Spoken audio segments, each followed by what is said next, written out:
عباس رضی اللہ تعالیٰ عنہ کون صحابی ہیں؟ ان کی سیرت حضرت عبداللہ بن عباس رضی اللہ تعالیٰ عنہ کے بارے میں آتا ہے کہ انہوں نے اللہ کے نبی صلی اللہ علیہ وسلم کی ایسی خدمت کی کہ اللہ کے نبی صلی اللہ علیہ وسلم کی زبان مبارک سے آپ کے لیے دعا نکلی کہ اللہ کے نبی صلی اللہ علیہ وسلم جب رات کو نماز کے لیے کھڑے ہوتے اس سے قبل آپ صلی اللہ علیہ وسلم کے لیے وضو کا پانی کا انتظام کر دیتے تھے اور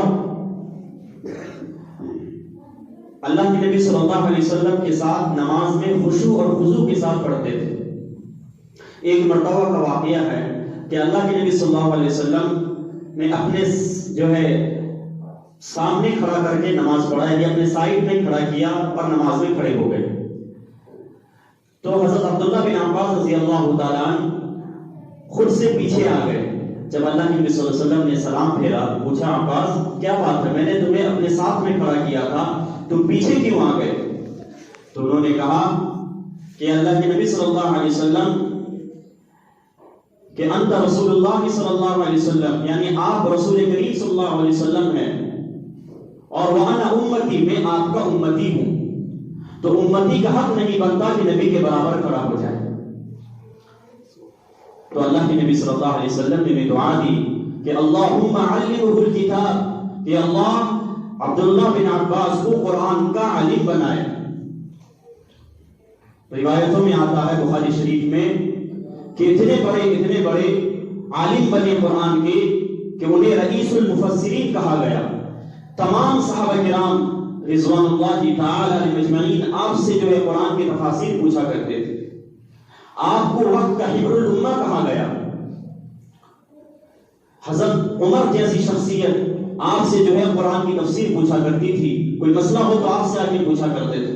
اللہ نے اللہ کے نبی صلی اللہ علیہ وسلم کی دعا کی برکت تھی۔ اسی لیے علماء فرماتے ہیں کہ آپ اپنے بڑوں کی ایسی خدمت کیا کرو، بڑے سے مراد اپنی والدہ کی، اپنے والد کی، اپنے شیخ کی، اپنے پیر کی، اور اپنے بڑوں کی ایسی خدمت کیا کرو کہ ان کی زبان سے خود بخود آپ کے لیے دعا نکلے۔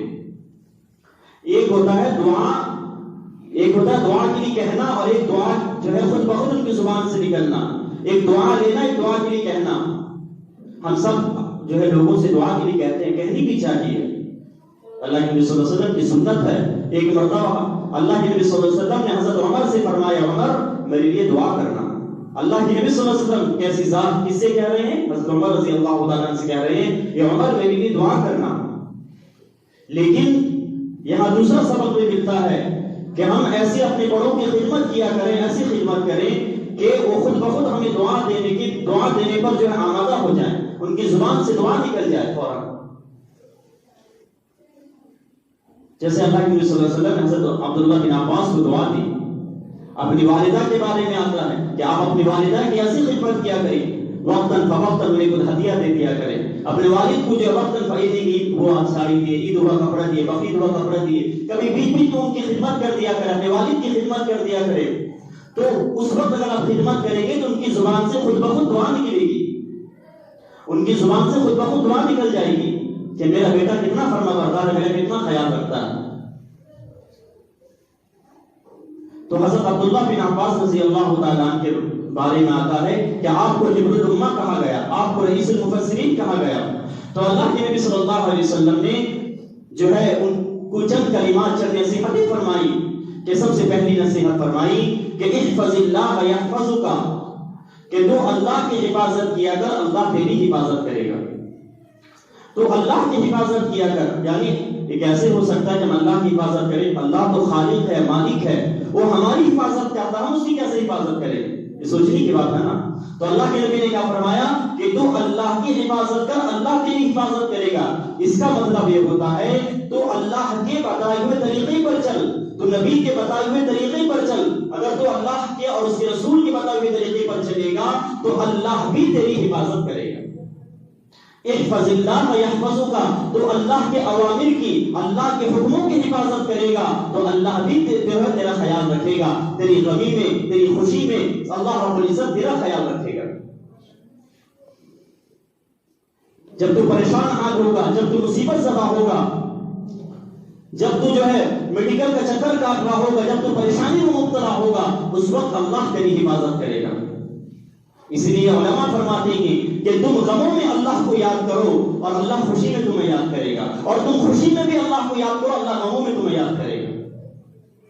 ہم خوشی کے موقع پر اللہ اس کے رسول کے طریقوں کو بھول جاتے ہیں۔ ہماری شادی ہو، ہمارے جو ہے بہت ساری چیزیں ہوں، اس میں ہم اللہ کے نبی صلی اللہ علیہ وسلم کے طریقے کو بالائے طاق رکھ دیتے ہیں۔ ہونا یہ چاہیے تھا کہ اللہ کے نبی صلی اللہ علیہ وسلم کے طریقے ہمارے لیے سب سے پہلے ہیں، پھر بعد میں کوئی چیز ہے۔ ہم اللہ کے نبی صلی اللہ علیہ وسلم اور اللہ کو خوشی میں یاد نہیں کرتے، ان کے سنتوں کا جنازہ نکال رہے ہوتے ہیں، تو اللہ بھی ہمیں غموں میں اللہ ہمیں بھول جاتا ہے۔ اسی اللہ کے نبی نے فرمایا یا عبداللہ ابن عباس کہ تو اللہ کے اوامر کی حفاظت کیا کر، اللہ تیری حفاظت کیا کرے گا۔ اور دوسری نصیحت فرمائی کہ احفظ اللہ تجد تجاہک، کہ تو اللہ کی حفاظت کیا کر، اللہ کو تو ہمیشہ اپنے سامنے پائے گا۔ یعنی اگر تو اللہ کے اوامر پر چلے گا، اللہ کے حکموں پر چلے گا اور اللہ کے بتائے ہوئے طریقے پر چلے گا، تو اللہ کو اپنے سامنے ہمیشہ تو پائے گا۔ اور اس کا مطلب یہ بھی ہوتا ہے کہ تو تنہائی میں ہو، تو جو ہے کہیں بند کمرے کے اندر ہو، اگر تو کوئی کام کر رہا ہے تو پھر اللہ تجھے دیکھ رہا ہے، تجھے وہاں اللہ کا خیال آنا ہے کہ میں اگر تنہائی میں گناہ کرتا ہوں تو میرا اللہ میرے سامنے ہے، میں اگر بند کمرے کے اندر کوئی گناہ کرتا ہوں تو میرا اللہ میرے سامنے ہے۔ اللہ کا استحضار ہمیشہ اپنے ذہن میں ہونی چاہیے۔ اور تیسری نصیحت فرمائی وَإِذَا سَأَلْتَ فَاسْأَلِ اللَّهَ، کہ جب بھی تو سوال کر تو اللہ سے سوال کر، جب بھی تو مانگ تو اللہ سے مانگ، کسی اور سے مت مانگ۔ یعنی مانگنے جو ہے اللہ سے ہمیشہ لینے والا بن، اللہ سے سوال کرنے والا بن۔ تیری کوئی حاجت ہو، تیری کوئی پریشانی ہو تو اللہ سے آگے دعا کر، اللہ کے آگے دعا کر، اللہ تجھے عطا کرے گا۔ اللہ قرآن میں کیا فرماتا ہے ادعونی استجب لکم، تم مجھے مانگو میں تمہیں عطا کروں گا۔ تم دنیا والوں سے مانگو گے، ایک دن دے گا، 2 دن دے گا، 3 دن دے گا، اس کے پیشانی پہ بل آ جائے گا کہ کیا فلاں جو ہے مانگنے میرے پاس آ جاتا ہے۔ لیکن اگر اللہ سے مانگو گے تو اللہ خوش ہو جاتا ہے۔ دنیا والوں سے مانگو گے، دنیا والا جو ہے ناراض ہوگا، اللہ سے مانگو گے اللہ خوش ہوگا۔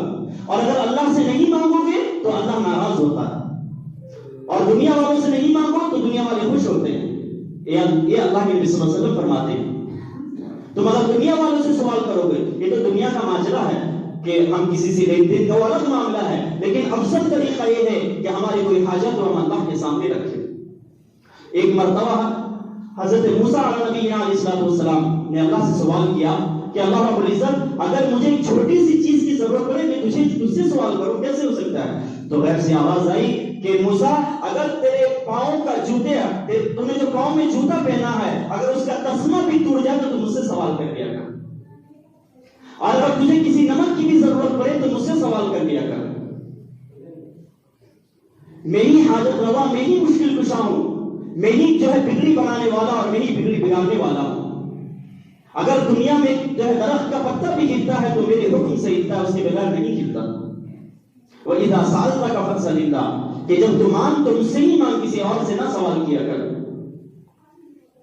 اور جو ہے پھر چوتھی نصیحت فرمائی وَإِذَا اسْتَعَنْتَ فَاسْتَعِذْ بِاللَّهِ، جب تو مدد چاہ تو اللہ سے ہی مدد چاہ، کسی اور سے مدد نہ چاہ۔ کہیں تو مصیبت میں پھنس گیا ہو، جو ہے کہیں تجھے کوئی ضرورت پیش آ گئی تو اللہ سے مدد چاہیا کر، کسی اور سے مدد نہ چاہ کر۔ وہ ذات مصیبتوں سے نکالنے والا ہے، وہ ذات پریشانیوں سے نکالنے والا ہے، وہ ذات بگڑی بنانے والا ہے۔ جو ہے قرآن کریم میں آتا ہے من یجیب المضطر اذا دعاہ، کہ اس واقعے کی اس میں ضمن میں ایک واقعہ لکھا ہوا ہے کہ ایک شخص جاتا ہے، جو ہے اس کو جو ہے ڈاکو جو ہے یہ کر لیتے ہیں، اس کے جو ہے سامان کو چھین لیتے ہیں، اور ایک ڈاکو جو ہے اس کو لے کے جاتا ہے جنگل کی طرف رخ بتاتا ہے، تو وہ شخص کہتا ہے کہ مجھے 2 رکعت نماز پڑھنے دے، پھر جو میرے ساتھ حاصل کرنا وہ کرنا۔ وہ کہتے ہیں تو نماز پڑھے گا، اس کے بعد میں تجھے قتل کروں گا۔ تلوار جو ہے سامنے لے کے کھڑا ہوا ہے۔ جو ڈاکو جو ہوتا ہے وہ کہتا ہے کہ اس سے پہلے دیکھ کتنی ہڈیاں یہاں پڑی ہوئی ہیں، یہ سب کو میں نے قتل کیا ہے۔ وہ لوگ یہی کہتے ہیں کہ ہمیں 2 رکعت نماز پڑھنے دیں، ہم نماز پڑھیں گے تو جو حشر کرنا وہ کرنا۔ اس نے نماز جو ہے 2 رکعت نماز پڑھی، جیسے ہی آیت تلاوت کرے امن یجیب المضطر اذا دعاہ، جیسے آواز جو ہے آیت تلاوت کری تو پیچھے سے اللہ کے معجزے، یعنی اللہ رب العزت نے غیب سے اس کی مدد فرمائی کہ پیچھے سے دو سوار آتے ہیں اور اس ڈاکو کی گردن قتل کر دیتے ہیں۔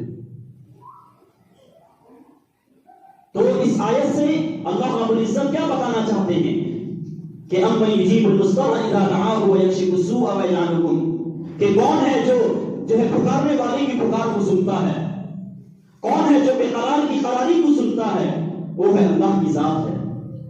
اگر تنہائی میں، اگر مصیبت میں تم پھنس گئے ہو تو اللہ کو پکارو، اللہ تمہاری ضرور سنے گا۔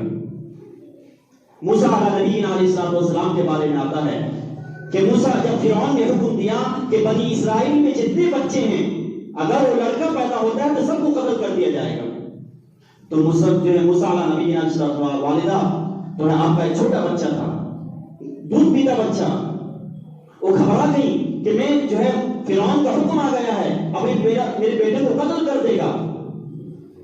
تو اللہ، کیونکہ اللہ کو نبی بنانا تھا، تو غیب سے آواز آتی ہے کہ اس بچے کی جو ہے سمندر میں ڈال دو، وَأَلْقِيهِ فِي الْيَمِّ، اللہ رب العزت حکم دیتے ہیں اس کے والدہ کو کہ اس کو سمندر میں ڈال دو۔ اور کیا کہا اللہ رب العزت نے؟ وَلَا تَخَافِي وَلَا تَحْزَنِي، کہ تم غم نہ کرنا، تم پریشان نہ ہونا، اسے سمندر میں ڈال دو، بچانے والی ذات نہیں ہوئی۔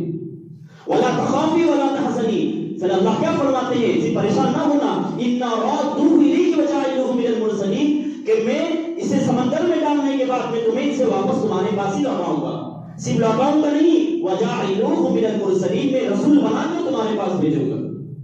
پھر آگے کیا ہوتا ہے؟ جب وہ بچہ جو ہے ایک صندوق میں بیٹھ کر کے جب اسے ڈالا جاتا ہے تو جو ہے فرعون کے دربار میں جب صندوق لگتی ہے تو آپ کی جو ہے بی بی آسیہ کی نظر پڑتی ہے، جب وہ صندوق کھولتی ہے دیکھتی ہے کتنا حسین، کتنا خوبصورت بچہ ہے۔ نبی تو خوبصورت ہوتا ہی ہے، جب دیکھتی ہے تو کہتی ہے کہ فرعون اسے ہم اس بچے کو رکھ لینا چاہیے۔ دیکھیے اللہ کیسے نظام بناتا ہے، سارے بچے کو قتل کر دیا لیکن موسیٰ کو اللہ کیسے، موسیٰ علیہ نبی اللہ نے کیسے بچایا؟ اگر اللہ بچانے پر آ جائے تو آگ پہ بھی بچا سکتا ہے، تلوار کے سائے میں بھی اللہ بچا سکتا ہے۔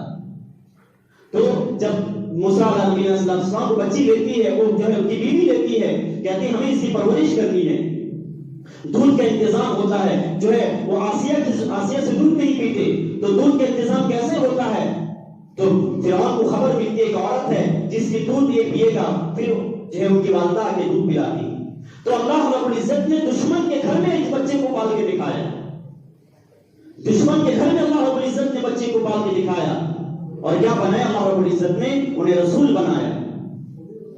اسی طرح کا واقعہ کتابوں میں لکھا ہے، قرآن کریم میں دوسرا واقعہ لکھا ہوا ہے عیسیٰ علیہ نبی علیہ السلام کے بارے میں کہ حضرت جو ہے عمران علیہ السلام جو حضرت مریم کے والد تھے، انہوں نے تمنا کی اگر میرا کوئی بیٹا پیدا ہوتا ہے تو میں اسے بیت المقدس کی خدمت میں رکھ دوں گی۔